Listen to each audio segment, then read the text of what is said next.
Hello everyone. তো আজকে ছিল শনিবার আর আজকে আমরা বাড়ি চলে যাব।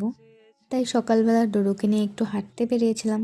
আর এই দেখো ডোডো তোমাদেরকে হাই বলে দিল। তো তারপর ডোডো অনেকক্ষণ খেলছিল আমাদের সঙ্গে।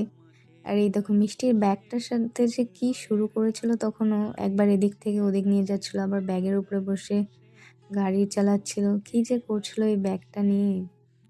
তো যাই হোক, অনেকক্ষণ ওর সঙ্গে খেলাধুলো করার পরে আমরা ফাইনালি বেরিয়ে পড়লাম। 11টার দিকে আমরা বেরিয়েছিলাম প্রায়, কারণ আমার একটু কাজ ছিল কোচবিহারে। তারপর আমরা আবার মেলাতে ঢুকেছি, কারণ তোমরা তো সবাই জানোই যে রাসমেলা শুরু হয়ে গেছে।